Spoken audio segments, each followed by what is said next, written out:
again, another engagement here on this low road. And if we look at the Terran army, we can see that he just has a slightly higher army count because, of course, he has a lower harvester tab. So he has about 30 more army units, which really is making the difference battle after battle. You can see the Protoss player, he's constantly struggling to warp in units wherever he has pylons, but he really doesn't have the same amount of units. But I mean, just look at the bank Maka.Prime is holding on to right now. He is seriously the richest person in the world right now. Compared to the Terran player is like a third world country, barely 1,000 minerals and 300 gas. The Protoss army at 6,000 minerals, 3,000 gas. Oh my god, that's enough to warp in a maximum army almost 2 times.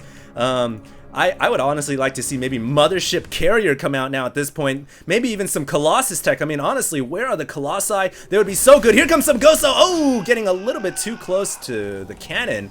And the Ghosts are walking into the Zealots. And now we actually have a pretty massive Zealot army. He's just trying to dispense of the minerals wherever possible. Gonna be running in with a massive army of charge lots. And these Zealots gonna try to charge in and do some damage. Is it gonna be enough? Very interesting unit composition right here as a DT slashes its way around. All the minerals being used for Zealots, all the gas being used for Templar. Great storm over the entire Terran army. Even the mules coming off the line, but of course they cannot attack. And it looks like Zerg is going to lose this gold expansion. All the harvesters have been killed off, and the command center forced to lift off. Bye-bye. It's gonna have to find a new place to find some resources. And oh man, I think that the Protoss army might just win this game. He's just got too much in the bank compared to ZergRanGae. He just doesn't have enough. He cannot afford to continue to wage this war. And we can see now the planetary fortress under attack. The Psystorm needs to be used on the SCVs repairing the fortress. Use the Psystorm on the SCVs repairing the fortress. Oh my goodness, the planetary fortress is doing so much damage. What are you doing? Use the Psystorm for God's sake. Oh, the Zealots just getting owned by this planetary. Oh man, finally a Psystorm landing down. I swear there were tears coming out of my eyes. Maybe Maka.Prime was just a little bit too distracted from this massive engagement right here below his ramp. Not that massive, but nice little EMP usage and snipes right there. And now we have an Archon trying to summon in, but that is going to get canceled.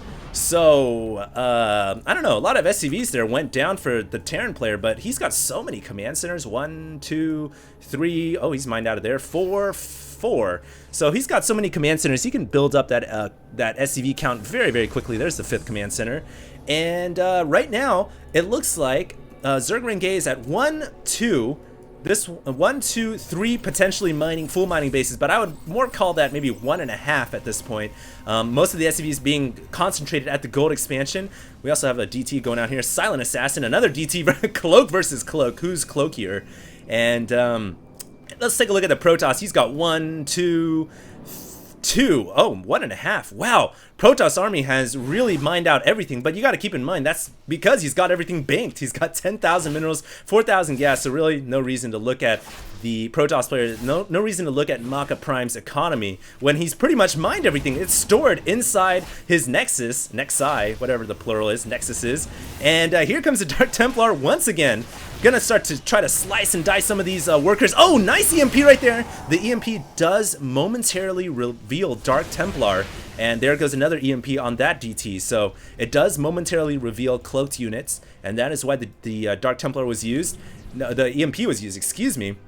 And look at this, we now have a Warp Prism, another DT coming in. I don't know, man. I almost feel like Maka.Prime, you've got so many resources. What are you waiting for? Are you just toying with your opponent? You've got 11,000 minerals. Is this fastest map possible? What is he doing? He's got so much money. Why isn't he warping? Oh man, there we go. There's a bunch of stalkers. And it looks like this command center could potentially go down. Yeah, I think this planetary fortress is pretty much doomed. These stalkers doing way too much damage. But curiously, if we look at the production tab, Maka.Prime has no production whatsoever. So he's almost like chilling right now. He's thinking, I don't really care anymore. And the Terran army is like struggling for survival. Although, I don't know, he's got 3,000 minerals, 1,000 gas. He's not doing too bad off himself. But there we go, we have a mothership coming out. I was waiting to see what Maka.Prime was gonna do. He's gonna get the mothership, maybe even go for mass carriers at this point. Something we almost never see. But I I don't know. I don't know if Maka.Prime at this point is toying with his opponent, but you gotta be careful, Maka, because a Terran army can quickly rebuild and make something very, very surprising happen, and it could be a very close game just like that. You gotta keep in mind, Maka.Prime, ZergRanGae still has quite a bit of resources. 3,000, 1,000. He can make a maxed army in a couple of minutes. But here comes Dark Templar, gonna start slicing and dicing some of the buildings in the main. Oh man, the barracks getting taken down almost. And another DT. This is just such brutal harass for the Terran army. He's almost probably wasted all of his comsat energy. There you guys see the command center is very low on comsat. One being used right there. And there's just constant DT harass in every single position. Look at that DT. Gets a little too close to the turret. But I think right now that Maka.Prime is just toying with his opponent. He's slicing and dicing Marines and Marauders. He's building up a very large force at the center of the map. And he's still got a DT inside of the Terran army ZergRanGae's base. 2 DTs, make that 2. And I don't know, ZergRanGae here holding on by a limb. He has some Marines, some Marauders. He will pick off that DT. But we can see the probe Congo line coming off here. Everyone's saying, me first, I want to go into battle and die. I think right now Maka.Prime might be sending these in to go die because he wants to free up some of his supply count. No, he's going to go in and use them to attack. He's going to try to break the Terran army now with a massive probe attack. And oh man, the Terran army here in a lot of trouble. I think the probes could possibly do a lot of damage. Some storm being used, reckless storms over the zealots and probes even. But I don't think Maka.Prime cares. He is going to take off this gold expansion. And we have some more storm action down to the south. Maka here cleaning up the Terran army. The probes reign supreme inside the gold base. And I do believe that we are going to see a GG here from our Terran player. I just don't see how he can hang on to this game. Where's that mothership, by the way? Where is that mother? There's the mothership. Oh, I love you so much. Come out and play. I want to see some mothership action now. Maka.Prime here just making a tomfoolery of the Terran player and using probes to fight. Obviously, look at his, oh my god, 12,000 minerals, 6,000 gas, and he's only at 104 food. So yeah, quite obvious at this point that he is trying to toy with his opponent. He wants to make the Terran army suffer for all the evils and wrongdoings they've done, for all the drones they've roasted with their Hellions with blue flame, for all the Thor drops they've done on Lost Temple. The Protoss army here, they are the judicators. They're coming in to pronounce final judgment on the Terran army. And we have what is this? Just a random zealot, a massive probe massacre inside. Look at that, we have a Nexus building under the command center. So right now, Maka.Prime is just literally toying. He's building a Nexus underneath the command center and saying, nope, my base, your base is my base, brother. And I don't know, where's that mothership? Still chilling here. I want to see some mothership love. I think he might have just forgotten about it at this point. And Maka.Prime, if he manages to win this game, I will quit commentating Starcraft. I really will, because I just don't see how Maka.Prime can hold this off. It's he's still got another 7,000 minerals and almost 7,000 gas to drill through. He's not doing a bad job. I mean, he's still got one mining base, using whatever mules he can. But here comes another valiant defense from the Terran army. Is he going to be able to hold off? The Zealots here careening forwards. Probes also coming off the line. It looks like ZergRanGae will be able to clear it up.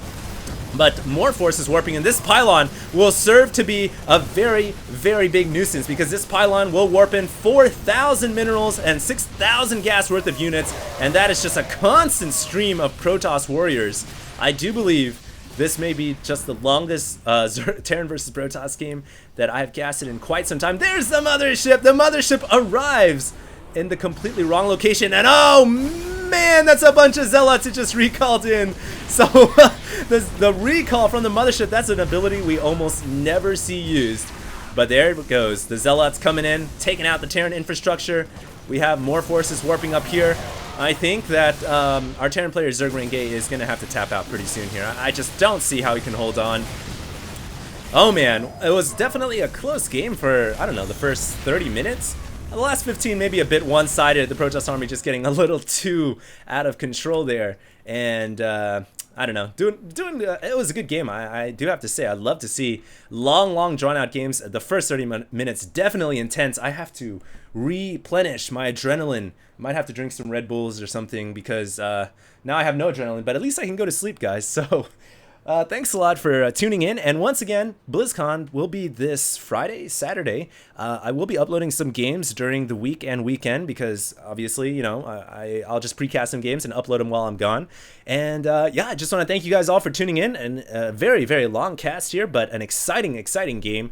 Very much seeing almost every unit except the battlecruiser and the carrier, which I was kind of hoping to see. But we did get to see the mothership. And an intense battle nonetheless. By the way, make sure if you guys aren't following me on Facebook, make sure to follow me. I have quite a few events that I post on Facebook, and I'll be casting more games soon. So thanks a lot, guys. HD. Signing out till next time.